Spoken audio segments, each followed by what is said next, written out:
Peringatan ulang tahun ke-493 DKI Jakarta menjadi sangat bersejarah di tengah pandemi COVID-19. Sampai 4 bulan pandemi berlalu, wilayah DKI Jakarta menempati urutan teratas jumlah penderita maupun jumlah korban meninggal. Bahkan Jakarta menjadi epicentrum.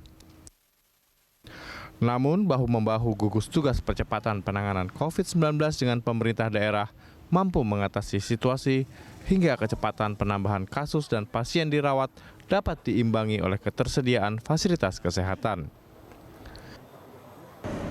Wisma Atlet Kemayoran diubah menjadi rumah sakit darurat, sedang Pemprov DKI Jakarta juga sigap menyediakan sejumlah RSUD sebagai rumah sakit rujukan sehingga penanganan COVID-19 di Jakarta ada dalam kendali. Pemprov DKI juga menerapkan PSBB sebanyak 3 kali dan berhasil menekan tingkat reproduksi penularan virus. Perkantoran mulai dibuka agar kegiatan ekonomi kembali bertumbuh. Tapi upaya keras menekan laju penularan virus terus dilakukan, termasuk menutup sejumlah pasar tradisional yang terbukti pedagangnya positif COVID-19 agar tak menjadi klaster baru. Vaksin virus yang belum ditemukan sampai kini, kemungkinan terjadinya kasus baru bertambah masih sangat terbuka. Untuk itu, di masa PSBB transisi, semua pihak harus memiliki kepedulian bersama untuk menekan penularan COVID-19 dengan disiplin menerapkan protokol kesehatan. Tim Liputan Berita 1. Jakarta menuju pulih, itulah topik dialog kita pagi ini. HUT DKI Jakarta ke-493 tahun ini sangat khusus dan bersejarah karena berada di masa pandemi COVID-19 yang belum berakhir dan masih memunculkan sejumlah problema. Untuk membahasnya, kita sudah terhubung melalui Skype dengan Kepala Departemen Epidemiologi Fakultas Kesehatan Masyarakat Universitas Indonesia, Tri Yunis Miko Wahyono. Selamat pagi, Pak Miko. Selamat pagi. Pak Miko, kalau kita hubungkan dengan judul dialog kita kali ini, Jakarta menuju pulih. Sudah ada pelonggaran yang dikeluarkan oleh Pemprov DKI Jakarta.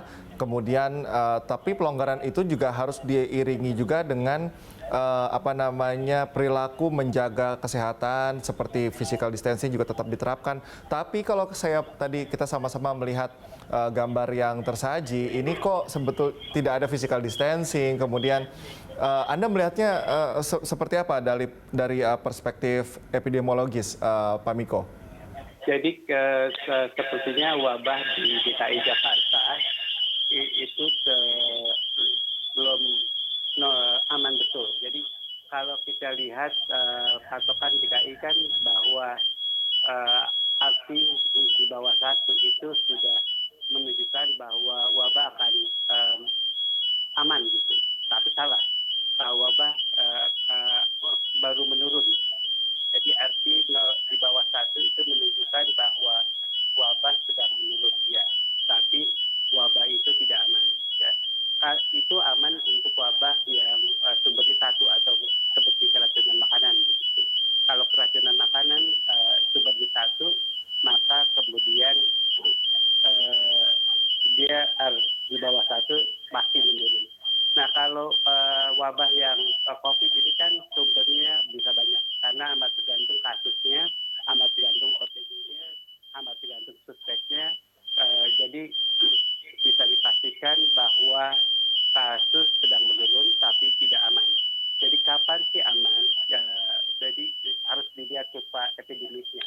Kembali ke kurva epidemik bahwa kasus kurva mingguan, kalau kita lihat dalam 1 minggu masa inkubasi COVID ini di Jakarta, kemudian kita lihat puncaknya itu 700, kemudian kita sekarang sedang menurun ke 400 begitu. Jadi belum aman untuk dibuka sebenarnya. Ya, kalau mau dibuka dengan protokol kesehatan yang lebih ketat begitu. Jadi Jakarta menurut saya kalau dibuka seperti ini, PSBB ditransisikan begitu, di masa transisinya belum aman betul. Jadi masih akan ada peningkatan kasus atau penularan yang terjadi pada saat kerumunan terjadi. Kita kalau saya mencermati gitu ya, bagaimana kebijakan dari Pemprov DKI Jakarta sepertinya wait and see melihat apa yang terjadi selama 1 bulan. Karena kebijakan ini dari awal bulan Juni dan akan dilihat pada akhir bulan ini. Anda melihatnya sejauh ini evaluasi dari PSBB masa transisi ini seperti apa, Pak Miko? Ya, jadi kalau lihat PSBB transisi ini kemudian kita lihat pertambahan kasusnya begitu. Pertambahan kasusnya 500 sampai 400 ke 500 bahkan pernah 600. Jadi kelihatannya begitu kerumunan dibuka ya pertambahan kasusnya tidak berubah. Nah, ini pada ke 6 kriteria WHO itu kriteria 1 belum terpenuhi, apalagi kriteria 6 gitu. Jadi penyuluhan kesehatan atas melibatkan masyarakatnya belum ikut begitu. Jadi kalau bisa ya kriteria 1 dari kriteria 6 itu dilakukan dengan baik. Jadi batas aman diperlukan untuk memulai new normal. Kemudian Baik, Pak Miko, ada sedikit gangguan sambungan dengan Pak Miko. Nanti kita akan lanjutkan perbincangan. Pemirsa, usai jeda tetaplah bersama kami.